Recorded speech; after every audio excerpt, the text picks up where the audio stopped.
Hola a todos, continuamos con la lección 8 de este curso que ya está tocando casi a su fin y en este vídeo vamos a hablar de los principales acontecimientos que tienen lugar durante el reinado de Ptolomeo XII y de Cleopatra VII. He titulado a este vídeo El último suspiro del reino tolemaico porque en realidad vamos a ver una época en la que el reino de los Ptolomeos alcanzará nuevamente, aunque quizás con pies de barros, una extensión similar a la de la época dorada de Ptolomeo I a Ptolomeo III.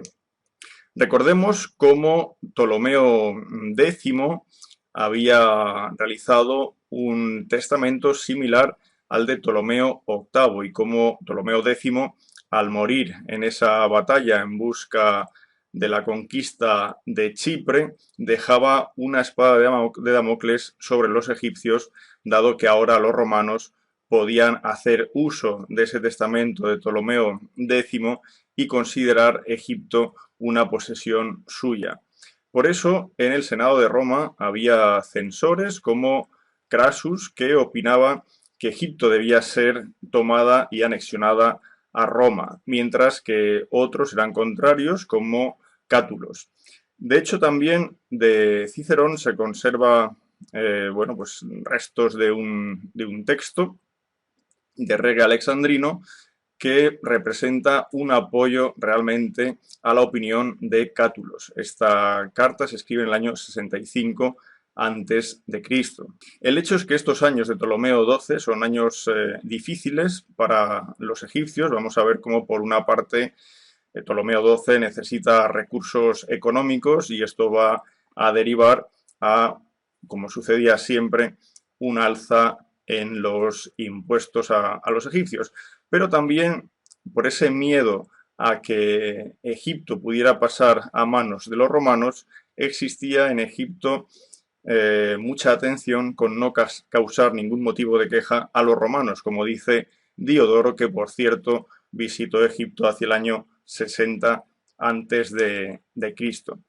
Suetonio también nos habla de el dinero, el capital que recibieron tanto Pompeyo como César de parte de Ptolomeo XII. Realmente sabemos que Ptolomeo XII gastó enormes recursos en sobornar a senadores romanos y también en recibir el apoyo, sobre todo, de Pompeyo y también posteriormente del propio César. Incluso Ptolomeo XII pidió dinero a Rabirius Postumus, que era uno de los banqueros más conocidos de Roma, de modo que también podemos decir que buena parte de los romanos en el Senado y dentro del mundo de los banqueros romanos podían tener interés en que Ptolomeo XII consiguiera sus objetivos. En realidad lo que pedía Ptolomeo XII era el reconocimiento, ser reconocido como rey de Egipto. Y estos 6.000 talentos de los que nos habla en este texto Suetonio,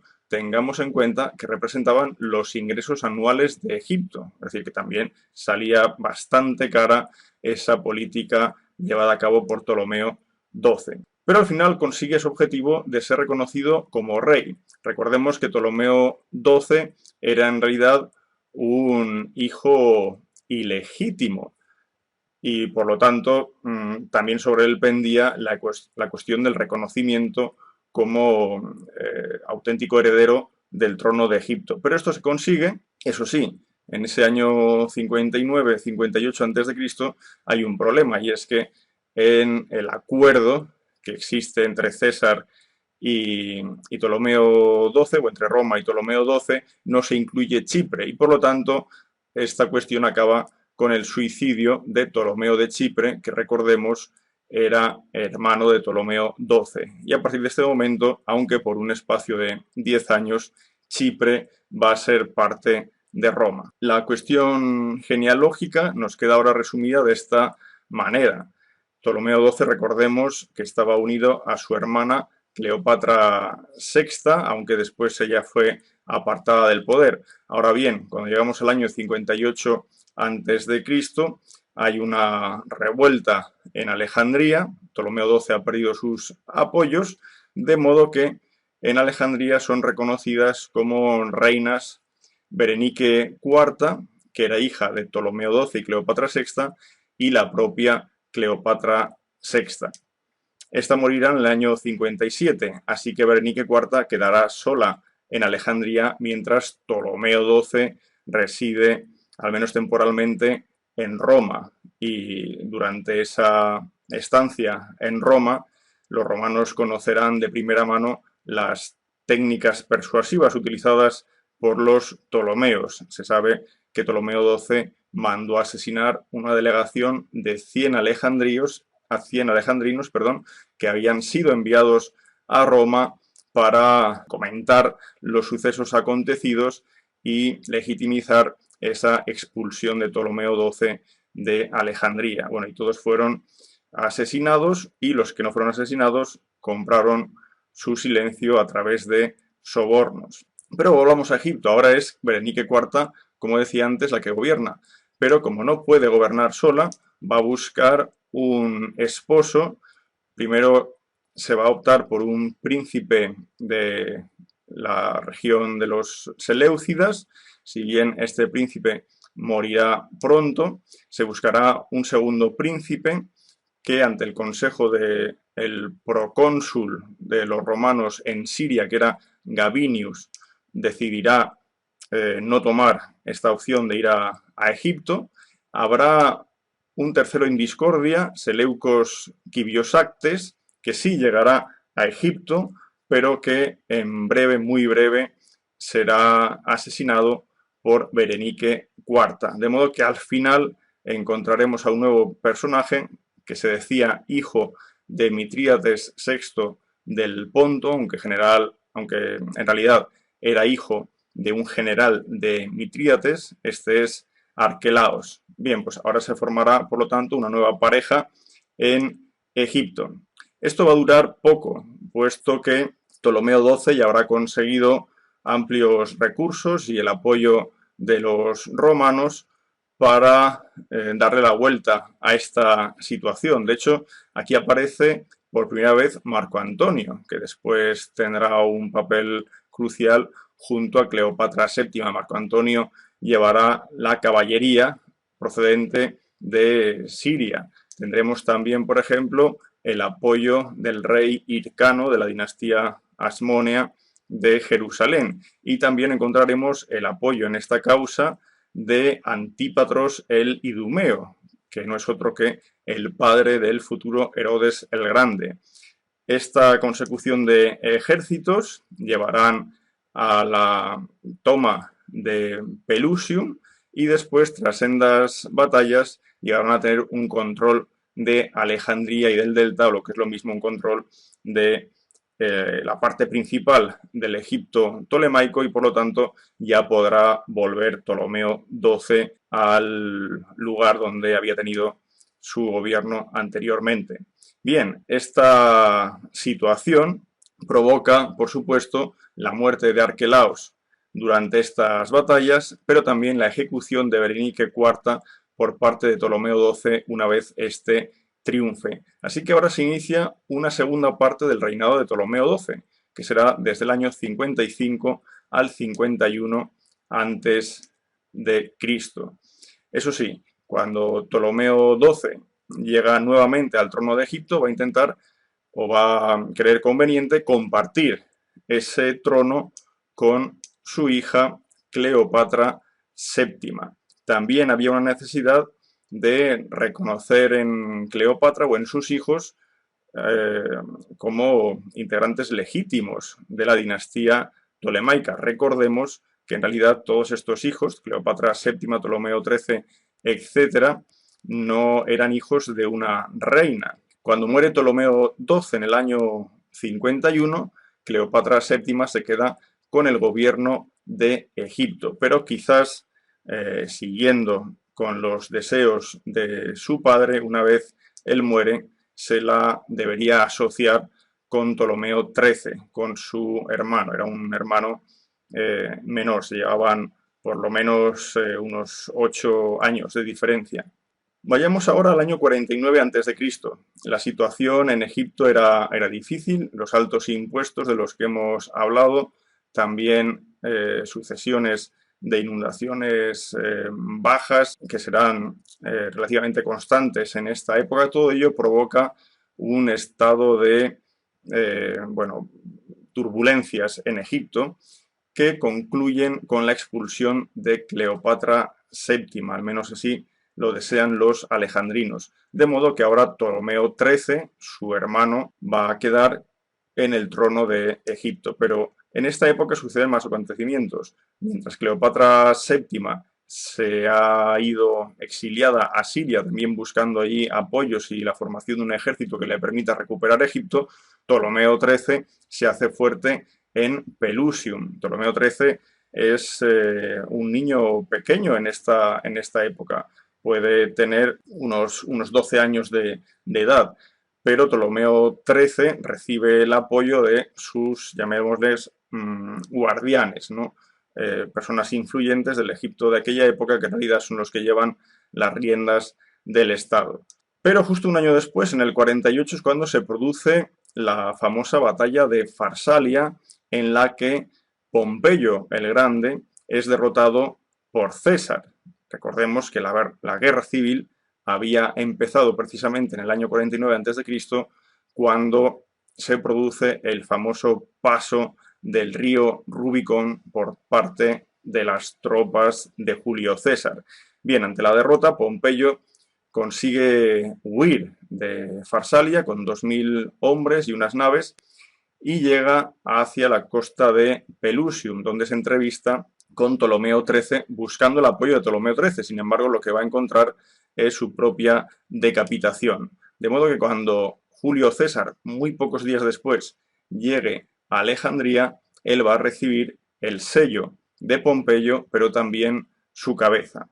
En este momento, Julio César solicitará la presencia de Ptolomeo XIII y de Cleopatra VII, porque Egipto, como vemos, vive ahora un estado de guerra entre estos dos hermanos. Julio César había hecho del Palacio de Alejandría su cuartel general.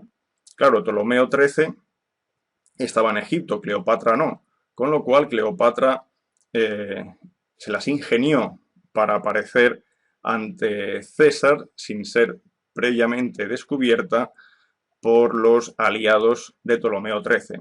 A esto se refiere Marco Anneo Lucano cuando nos habla de esas desvergonzadas plegarias, como pasaron una noche de inenarrable vergüenza, etcétera, etcétera. Es la escena famosa de Cleopatra metida en una alfombra, enrollada por una alfombra y aparecida sorpresivamente ante Julio César. Esta situación va a desembocar en una guerra abierta contra Julio César y Cleopatra. Ptolomeo XIII va a arengar a los alejandrinos, va a salir por un balcón del palacio diciendo que ha sido traicionado, y esto va a provocar, como decía, una guerra en la que Cleopatra también va a desempeñar un papel importante junto a Julio César.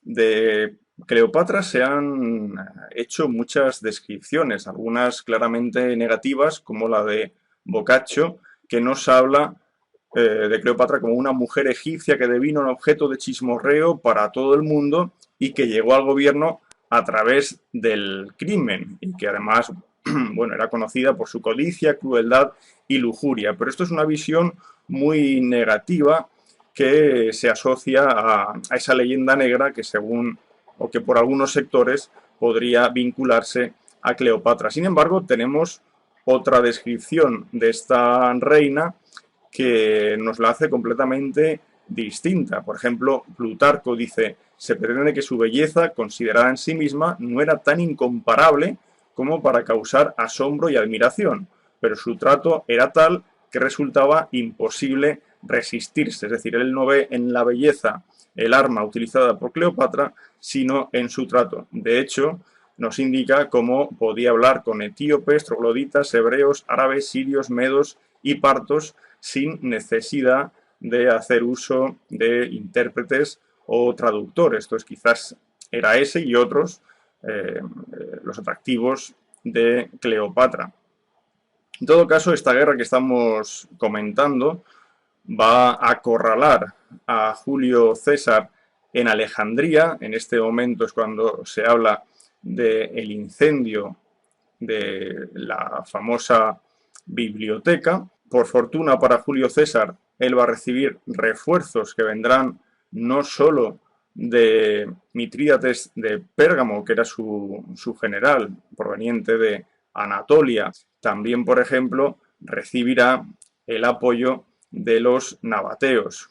El rey Malco de los nabateos mandará una pequeña fuerza para apoyar a Julio César en esta tesitura en la que se había metido. En todo caso, Aquilas, que era uno de esos guardianes de Ptolomeo XIII, va a llevar la poderosa fuerza que previamente Ptolomeo XIII había estacionado en Pelusium, la va a llevar a Alejandría para derrotar a Julio César, pero como decía, esto va a acabar con la victoria de César en el año 47, es cuando paseará por Alejandría triunfal. En este proceso habría muerto Ptolomeo XIII, también habría muerto Aquilas, y ahora lo que se busca es un acuerdo entre Cleopatra VII y Ptolomeo XIV. Se busca la unión de ambos hermanos para buscar una pacificación de la situación de Egipto. Y este es el acuerdo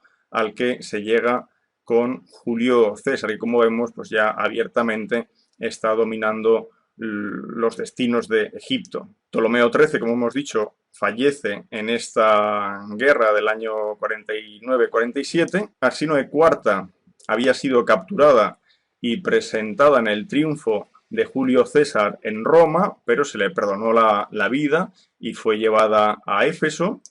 Y Ptolomeo XIV se une a Cleopatra VII. Suetonio nos habla de la relación existente entre Julio César y Cleopatra. En realidad, Julio César queda varios meses en Egipto, viajando por Egipto, como dice ese texto, y como fruto de esa unión entre Julio César y Cleopatra, cuando César parta de Egipto, Cleopatra tendrá ya un embarazo de 7 meses, y fruto de este embarazo será el nacimiento del futuro Ptolomeo XV, conocido como Cesarión. Por lo tanto, Cleopatra va a buscar el reconocimiento de Cesarión como hijo suyo y de Julio César. Por eso en esta época vemos como hay partidarios de ese reconocimiento y otros que lo niegan rotundamente. En todo caso, Julio César, como sabemos, es asesinado, y esto va a hacer que los planes cambien por completo. Cleopatra, que en ese momento estaba en Roma, abandona Roma, llega a Egipto, y lo primero que hace cuando llega a Egipto es asesinar a Ptolomeo XIV. De modo que a partir de ese momento va a asociar al trono a Ptolomeo XV. Recordemos que es hijo suyo y de Julio César. Ptolomeo XV, Teos Filómetor, va a aparecer representado en algunos lugares de Egipto como auténtico faraón. De hecho, cuando nace este Ptolomeo, se le llama faraón Ptolomeo, indicando ya, ¿no?, que va a ser el futuro heredero del trono de Egipto. Esta imagen, por ejemplo, procede de la parte posterior del templo de Hathor en Dendera, donde el personaje de la derecha es Ptolomeo XV, Cesarión, y el de la izquierda es precisamente Cleopatra VII. Una vez había muerto Julio César y se producen estos acontecimientos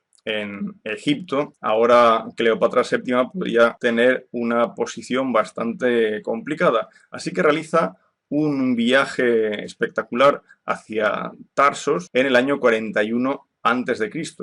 ¿Para qué? Para visitar a Marco Antonio, que era uno de los generales que había luchado que estaba luchando durante la guerra civil posterior a la muerte de Julio César, y que había obtenido una victoria contra los asesinos de Julio César en la batalla de Filipi. Esta entrevista que se produce entre Cleopatra y Marco Antonio va a ser, como decía, espectacular. Ella aparece como una auténtica Afrodita y se dice que Marco Antonio pronto cayó, ¿no?, en ese modo de tratar por parte de Cleopatra y las cortes helenísticas con todo tipo de lujos a los que nos acostumbraban en Roma.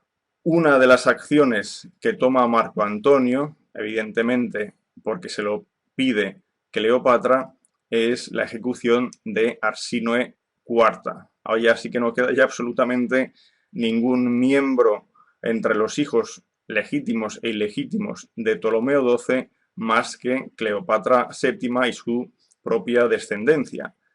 Los restos de Arsínoe IV fueron descubiertos hace ya tiempo, pero la identificación de sus huesos como tal es un hecho relativamente reciente, de hace unos pocos años. Vamos a saltarnos muchos de los acontecimientos que tienen lugar en esta fase del reinado de Cleopatra y su relación con Marco Antonio. Nos vamos a situar directamente en el año 34 a.C.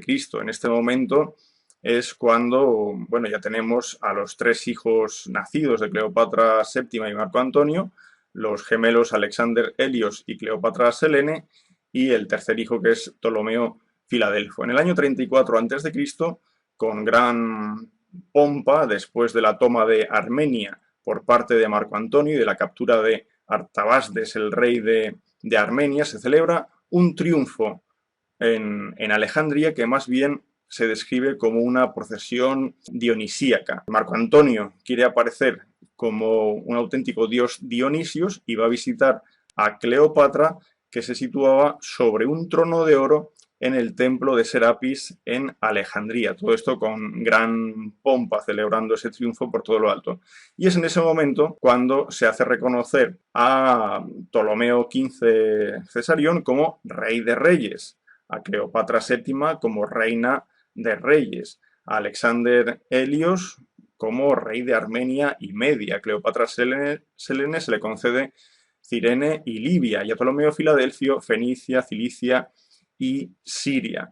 Por lo tanto, vemos como en este mapa de territorios que el romano Marco Antonio asocia a los distintos miembros de la familia tolemaica, los territorios que aparecen son superiores que los que el Egipto tolemaico había alcanzado a comienzos de su historia. Se acuñarán entonces monedas como las que vemos. Por un lado aparece Cleopatra a la izquierda con la inscripción Cleopatre Regine Regum Filiorum Regum, es decir, Cleopatra, reina de reyes y sus hijos que son reyes, y por otra parte aparece Marco Antonio con la inscripción Armenia de Victa. Recordemos que él había derrotado al rey de Armenia, Artabasdes. Así hemos llegado al final de este vídeo señalando, como decía, ese último momento de esplendor de los Ptolomeos bajo Cleopatra VII, que bueno, utilizó sus armas para conseguir un objetivo, que era la subsistencia del reino de los Ptolomeos como reino independiente.